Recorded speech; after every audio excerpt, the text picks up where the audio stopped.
Hi, welcome back to In Your Defense. I'm attorney Steve Toland.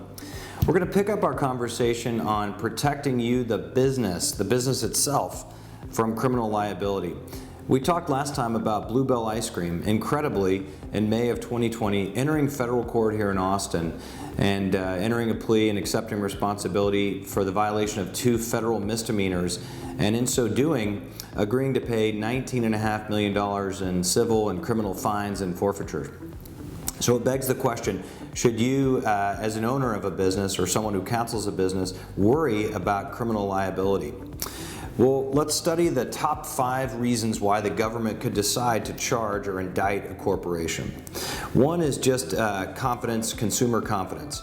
So the government doesn't often get involved in what the public thinks about a particular brand or product. So in this instance, for Bluebell Ice Cream, the government may not care about the particular brand of Bluebell, but the government does care that the public has confidence and trust in food safety.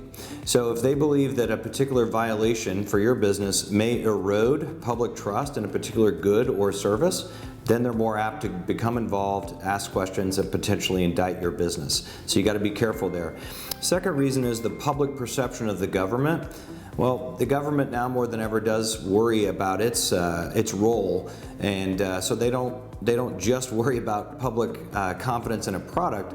They want to be seen as agents for change. So believe it or not, governments also have egos, just like corporations have an ego and individuals have an ego, and they want to be seen as a force for good.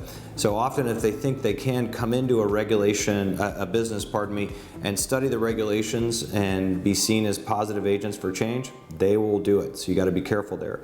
Number 3, if they believe they can alter the corporate behavior. So if they believe coming in that if they charge the business, not just 1 or 2 individuals, and the larger the business is, the more likely the government will do this. If they think they can come in and actually effectuate real corporate change, then they may decide to indict your corporation. Also, greater deterrence.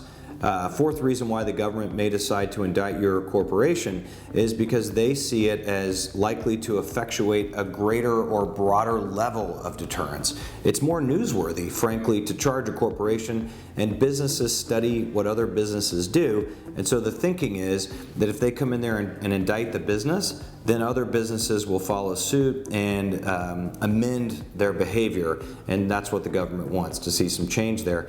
And the 5th reason why the government may decide to indict your business is that certain areas are just broader, so certain crimes are broader. For example, environmental crimes and financial sectors, those are broader, and so there really isn't a way to effectuate change except to charge an individual. It's very unlikely that one individual could poison such a large area or poison water or create such a large Ponzi scheme in a financial transaction. It would be the company that would do that, not an individual. And so there's just certain types of industries that lend themselves to corporate indictments and corporate liabilities. So if you're worried about any of those things, I encourage you to reach out to me, and the way I would advise you is I would say you need to have a very good corporate compliance plan, or CCP. So what we're going to study next time in your defense is how to make sure that your corporate compliance plan is working for you to protect you and your business.